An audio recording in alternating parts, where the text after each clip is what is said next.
Welcome back. ಒಂದು breaking news ಬರ್ತಾ ಇದೆ, ಏನು ಅಂತ ನೋಡೋಣ ಬನ್ನಿ.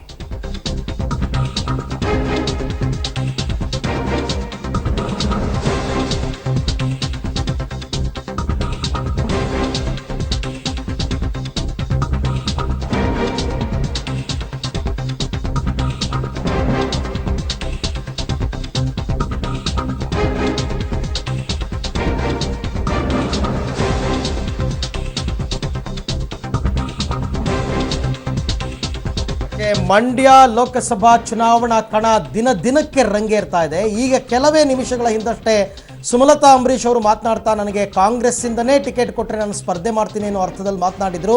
ನಿನ್ನೆ ಸಿದ್ದರಾಮಯ್ಯ ಅವ್ರ ಮನೆಗೆ ಹೋಗಿ ಅವ್ರನ್ನ ಭೇಟಿಯಾಗಿ ಕೂಡ ಬಂದಿದ್ದರು. ಆ ಭೇಟಿಗೆ ಈಗ ಸಚಿವ ಪುಟ್ಟರಾಜು ಟಾಂಗ್ ಕೊಟ್ಟಿದ್ದಾರೆ. ಯಾರ ಮನೆಗೆ ಹೋಗಿ ಏನು ತೀರ್ಮಾನ ಮಾಡ್ಕೊಂಡು ಬಂದರು ಅನ್ನೋದು ಮುಖ್ಯ ಅಲ್ಲ. JDSನ ಭದ್ರಕೋಟೆ ಮಂಡ್ಯ, ಹಾಗಾಗಿ ಮಂಡ್ಯದಲ್ಲಿ JDS ಅಭ್ಯರ್ಥಿಯೇ ಸ್ಪರ್ಧೆ ಮಾಡಬೇಕು ಅಂತ ಹೇಳಿಕೆ ಕೊಡೋದ್ರ ಮುಖಾಂತರ JDSನವರು ನಾವೇನು ಅಷ್ಟು ಸುಲಭವಾಗಿ ನಿಮಗೆ ಕಾಂಗ್ರೆಸ್ನವ್ರಿಗೆ ಬಿಟ್ಕೊಟ್ಬಿಡಲ್ಲ ಅನ್ನೋ ರೀತಿಯಲ್ಲಿ ಮಾತನಾಡಿದ್ದಾರೆ. ಇವತ್ತು ಕೂಡ ಕುಮಾರಸ್ವಾಮಿ ಮತ್ತು ದೇವೇಗೌಡರು ಇದೇ ವಿಚಾರವಾಗಿ ಸುದೀರ್ಘವಾದ ಚರ್ಚೆಯನ್ನು ಮಾಡಿದ್ದಾರೆ. 7ಕ್ಕೆ 7 ವಿಧಾನಸಭಾ ಕ್ಷೇತ್ರಗಳನ್ನು JDS ಕಳೆದ ಬಾರಿ ಚುನಾವಣೆಯಲ್ಲಿ ಗೆದ್ದುಕೊಂಡಿತ್ತು. ಎಲ್ಲ JDSನ MLAಗಳೇ ಇರೋದ್ರಿಂದ ಒಂದು ರೀತಿ ಅದು JDSನ ಭದ್ರಕೋಟೆಯೂ ಆಗಿರೋದ್ರಿಂದ JDSಗೆ ಮಂಡ್ಯವನ್ನು ಬಿಟ್ಕೊಡ್ಬೇಕು ಅಂತಕ್ಕಂಥ ಒತ್ತಾಯವನ್ನು ಮಾಡೋದರಲ್ಲಿ ಯಾವುದೇ ಅನುಮಾನ ಇಲ್ಲ. ಹಾಗಾಗಿ ಸುಮಲತಾ ಅಂಬರೀಶ್ ಅವರಿಗೆ ಕಾಂಗ್ರೆಸ್ ಟಿಕೆಟ್ ಕೊಡೋದಕ್ಕೆ ಒಪ್ಪಿದ್ರೂ ಕೂಡ ಮಂಡ್ಯ ಕ್ಷೇತ್ರವನ್ನು ಬಿಟ್ಕೊಡೋದಕ್ಕೆ JDS ಒಪ್ಪುತ್ತಾ ಇಲ್ವಾ ಅನ್ನೋದೇ ಈಗ ಸದ್ಯದ ಕುತೂಹಲ.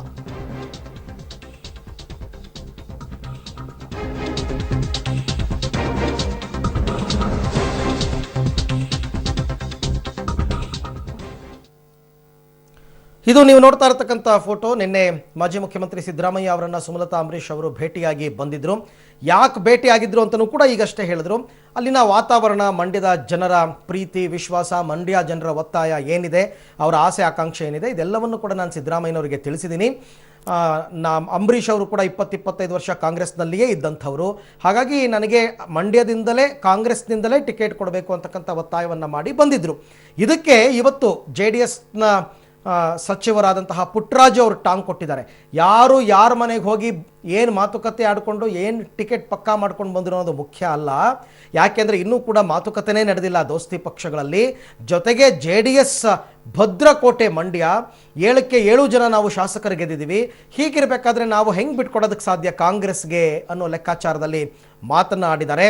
ಹಾಗಾಗಿ ಮುಂದಿನ ಮಾತುಕತೆಯ ಸಂದರ್ಭದಲ್ಲಿ ಕಡ್ಡಾಯವಾಗಿ ಕಾಂಗ್ರೆಸ್ನವರು JDSಗೆ ಮಂಡ್ಯ ಕ್ಷೇತ್ರವನ್ನು ಬಿಟ್ಕೊಡ್ಲೇಬೇಕು.